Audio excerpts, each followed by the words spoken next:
जय हिंद, नमस्कार दोस्तों, मैं निरंजन स्वागत करता हूँ एक बार आपके अपने यूट्यूब चैनल में। तो कैसे हैं आप सभी? अच्छे होंगे, मस्त होंगे, स्वस्थ होंगे। आज के क्वेश्चन लेकर आए हैं जो कि इंडियन कॉन्स्टिट्यूशन इम्पोर्टेंट क्वेश्चन रहने वाले हैं, यानी कि भारतीय संविधान से महत्वपूर्ण क्वेश्चन रहने वाले हैं जो कि हर एग्जाम में बार बार पूछे जाते हैं। ये रहा आपकी स्क्रीन पे पहला प्रश्न। और दोस्त, हमारे जो चैनल पे नए हैं, चैनल को सब्सक्राइब और लाइक जरूर करिएगा और बेल आइकन को ऑन करके रखिएगा, जिसके लिए आपके पास क्लास का नोटिफिकेशन आता रहे। ये रहा पहला प्रश्न आपकी स्क्रीन पे। भारतीय संविधान में मौलिक कर्तव्यों को किस संविधान संशोधन अधिनियम से शामिल किया गया था? जो मौलिक कर्तव्य है उसको किस संविधान संशोधन से शामिल किया गया था? इसका राइट आंसर हो जाएगा ऑप्शन बी, जो कि 42वां संविधान संशोधन 1976 यानी कि 1976 से जोड़ा गया था। नेक्स्ट क्वेश्चन चलते हैं। 1976 का 40वां संशोधन अधिनियम भारत के संविधान के किस अनुच्छेद पर लागू किया जाता है या किया गया था? तो पूछ रहा है ऑप्शन ए, यानी कि अनुच्छेद 297 हो जाएगा। ए इसका राइट आंसर होगा। नेक्स्ट चलते हैं। किस भारतीय संविधान संशोधन ने राष्ट्रपति के लिए संवैधानिक संशोधन विधेयक पर अपनी सहमति देना अनिवार्य कर दिया है? तो इसका राइट आंसर हो जाएगा ऑप्शन ए, 24वां संविधान संशोधन, जो राष्ट्रपति के लिए संवैधानिक कर दिया है। नेक्स्ट चलते हैं। अगला क्वेश्चन है, किस संविधान संशोधन अधिनियम द्वारा उच्च न्यायालय के न्यायाधीशों की जो सेवा मुक्ति यानी कि जो एज है 60 से बढ़ाकर 62 कर दी है? तो इसका राइट आंसर हो जाएगा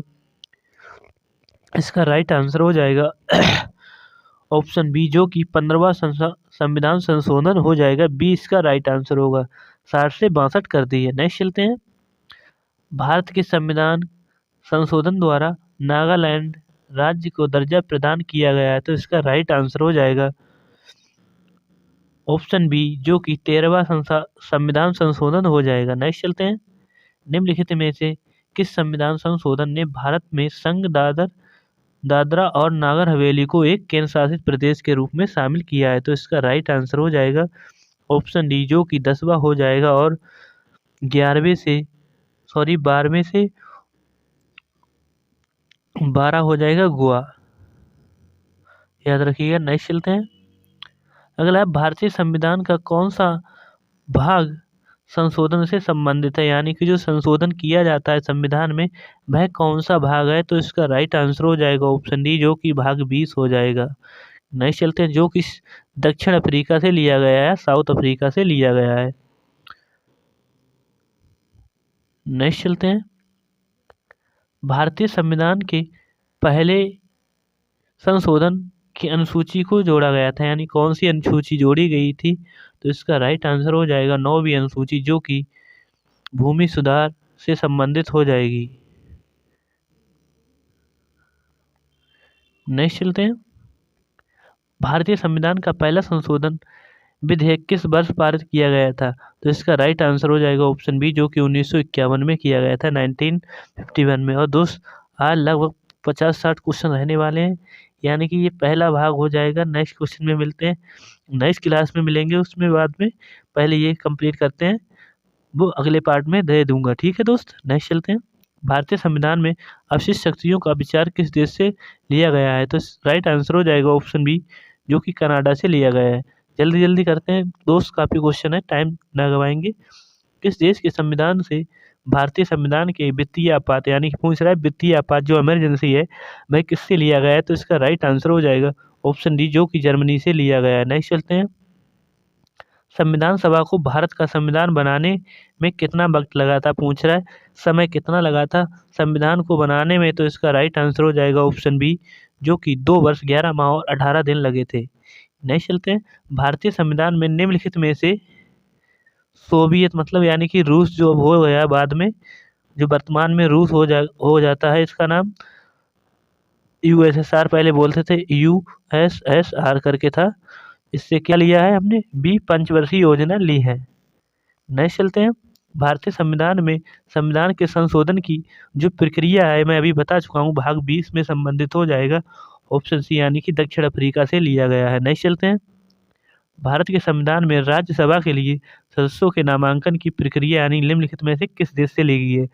जो राज्यसभा में भाग लेते हैं उनकी प्रक्रिया कहाँ से ली गई है? तो इसका राइट आंसर हो जाएगा ऑप्शन सी, जो कि आयरलैंड से ली गई है। नहीं चलते हैं।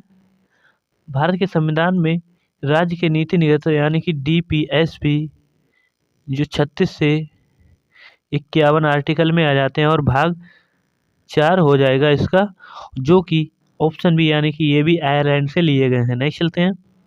भारत के संविधान में द्विसदनीय संसद का प्रावधान करने का विचार किसके संविधान से लिया गया है? तो इसका राइट आंसर हो जाएगा ऑप्शन बी, जो कि ब्रिटिश यानी कि इंग्लैंड से लिया गया है। नहीं चलते हैं।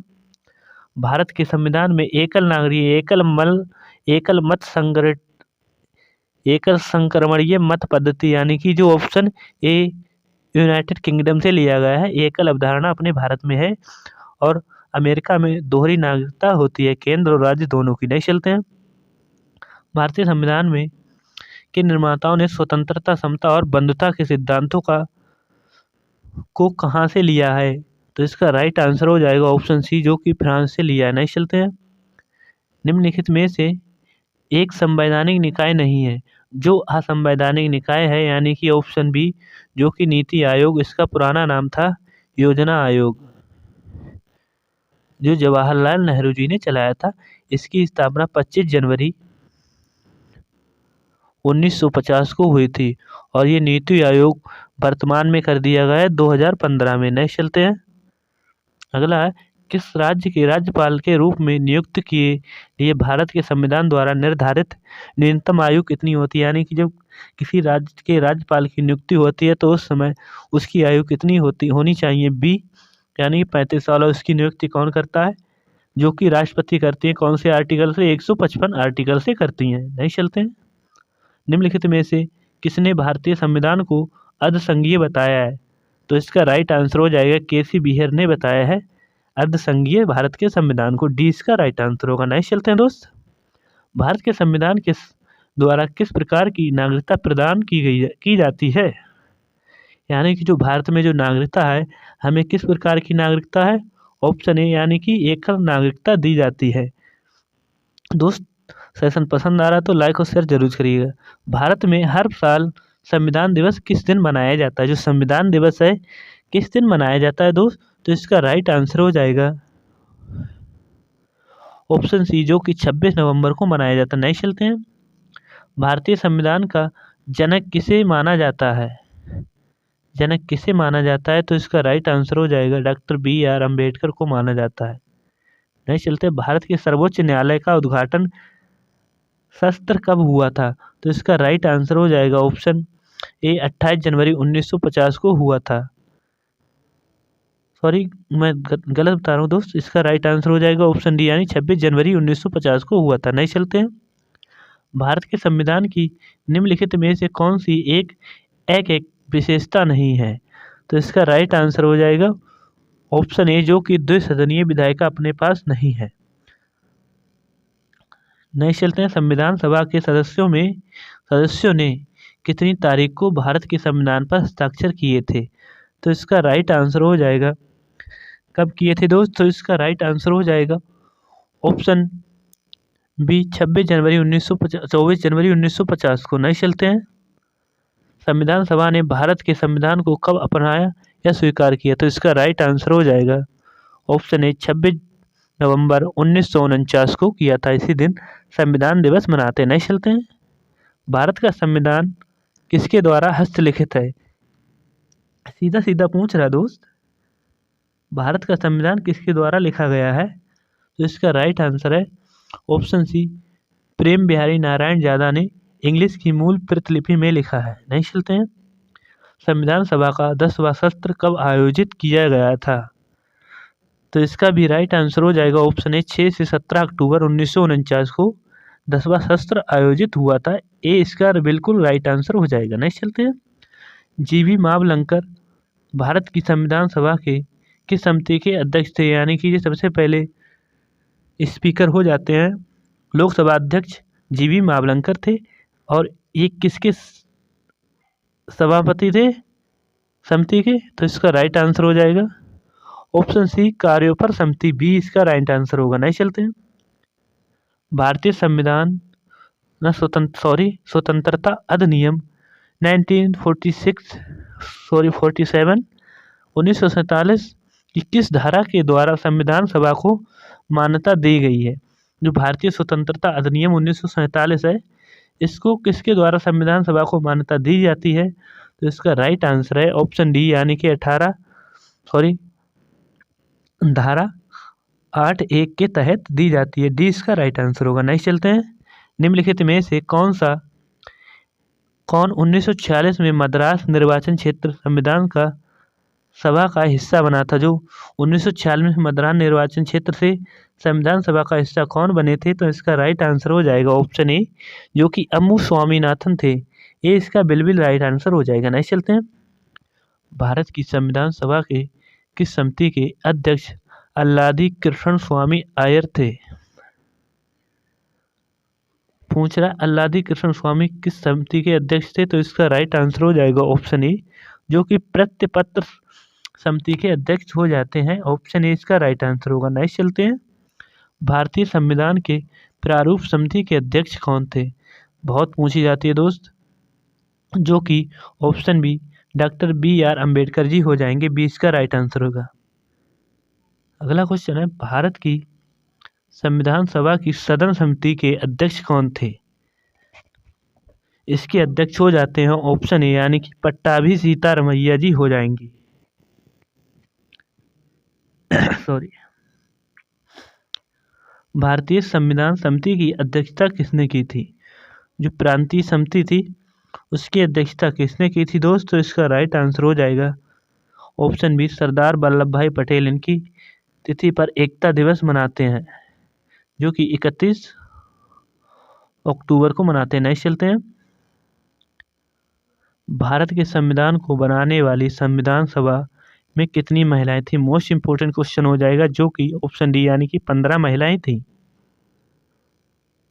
नेक्स्ट है, संविधान सभा की कुल सदस्यता यानी कि 389 थी, जिसमें से कितने रियासतों के प्रतिनिधि शामिल थे यानी कि सदस्य थे? तो इसका राइट आंसर हो जाएगा ऑप्शन डी, जो कि 93 रियासतें थीं। नेक्स्ट चलते हैं। भारत के संविधान ने भारत सरकार के किस अधिनियम से कई संस्थागत विवरण और प्रक्रियाओं को अपनाया था? तो इसका राइट आंसर हो जाएगा ऑप्शन ए, भारत सरकार अधिनियम 1935 से ये अपनाया था। नेक्स्ट चलते हैं। भारत की संविधान सभा के मसौदा समिति के अध्यक्ष कौन थे? तो इसका राइट आंसर हो जाएगा ऑप्शन डी, जो कि BR अम्बेडकर जी हो जाएंगे। नेक्स्ट चलते, भारतीय संविधान तैयार करने के दौरान 1946 में सभा का संवैधानिक सलाहकार किसे नियुक्त किया गया था? अब पूछ रहा है कि संवैधानिक सलाहकार कौन था भारतीय संविधान का? दोस्त आप BR अम्बेडकर मत लगा देना, यहाँ पे हो जाएंगे BN राव, जो कि संवैधानिक सलाहकार हो जाते हैं। नेक्स्ट चलते हैं। किस वर्ष में भारतीय राष्ट्रीय कांग्रेस ने संविधान सभा की मांग की थी? तो इसका राइट आंसर हो जाएगा ऑप्शन डी, जो कि 1934 में की थी, 1934 में। नेक्स्ट चलते हैं। किसने उद्देश्य प्रस्ताव पेश किया था, जिसको बाद में भारत संविधान की प्रस्तावना में रूप ग्रहण किया था? तो पूछ रहा है उद्देश्य प्रस्ताव, सीधा सीधा पूछता है, तो कौन हो जाते हैं? ऑप्शन सी, यानी कि पंडित जवाहरलाल नेहरू हो जाते हैं। नेक्स्ट चलते हैं। पंडित जवाहरलाल नेहरू ने उद्देश्य प्रस्ताव कब पेश किया था? तो इसका राइट आंसर हो जाएगा ऑप्शन बी, जो कि 13 दिसंबर 1946 को पेश किया था। याद रखिएगा सन। निम्नलिखित में से कौन भारतीय संविधान सभा की प्रमुख विशेषताओं में से एक है? इनमें से कौन से हो जाएगा? ऑप्शन डी, यानी कि संघवाद हो जाएगा भारतीय संविधान की विशेषता। नेक्स्ट चलते हैं। किन सभी देशों को अपना संविधान होता है? किस देशों में अपना अपना संविधान होता है? तो उन देशों में होता है जहाँ पर लोकतंत्र या लोकतांत्रिक होता है, जहाँ पर चुनाव होते हैं। नेक्स्ट चलते हैं। 1946 में किसे भारतीय संविधान सभा का अंतरिम अध्यक्ष बनाया था? यानी कि पूछ रहा है अस्थायी, मतलब स्थायी नहीं थे, जो अंतरिम का मतलब होता है जो कुछ समय के लिए बनाया था। ऑप्शन बी, जो कि सच्चिदानंद सिन्हा। और जब बनाए थे स्थायी अध्यक्ष हो जाते हैं डॉक्टर राजेंद्र प्रसाद। नेक्स्ट चलते हैं, भारत में पहला संविधान सभा का चुनाव कब हुआ था? तो इसका राइट आंसर हो जाएगा ऑप्शन सी, जो कि 1949 में हुए थे। सी इसका राइट आंसर होगा। नेक्स्ट चलते हैं, संविधान सभा की पहली बैठक कब हुई थी दोस्तों? इसका राइट आंसर हो जाएगा संविधान सभा की पहली बैठक ऑप्शन सी, जनवरी 1950 में हुई थी। नेक्स्ट चलते हैं, दिसंबर में हुई थी दोस्त। ए दिसंबर 1946 में हुई थी। ये इसका राइट आंसर हो जाएगा संविधान सभा की पहली बैठक। नेक्स्ट चलते हैं, निम्नलिखित में से कौन भारतीय संविधान के प्रारूप के लिए जिम्मेदार संविधान का हिस्सा नहीं थे? इनमें से हिस्सेदार कौन नहीं थे दोस्तों? इसका राइट आंसर हो जाएगा ऑप्शन ए, यानी कि महात्मा गांधी जी नहीं थे। नेक्स्ट चलते हैं, संविधान सभा के प्रारूप समिति में कितने सदस्य थे? यानी कि पूछ रहा है मेंबर दोस्त कितने थे, जो कि ऑप्शन डी यानी कि 7 से नहीं थे। किस वर्ष कांग्रेस अध्यक्ष मोतीलाल नेहरू और बाकी के 8 कांग्रेस नेताओं ने भारतीय संविधान का प्रारूप तैयार किया था? तो इसका राइट आंसर हो जाएगा ऑप्शन सी, जो कि 1928 में किया था, 1928 में। नेक्स्ट चलते हैं दोस्तों, आज के क्वेश्चन यहीं तक थे। मिलते हैं अगली क्लास में, मैं लेकर आऊँगा संविधान के लिए। और दोस्त चैनल को लाइक और सब्सक्राइब जरूर करिएगा। मिलते हैं अगली क्लास में, तब तक के लिए जय हिंद जय भारत।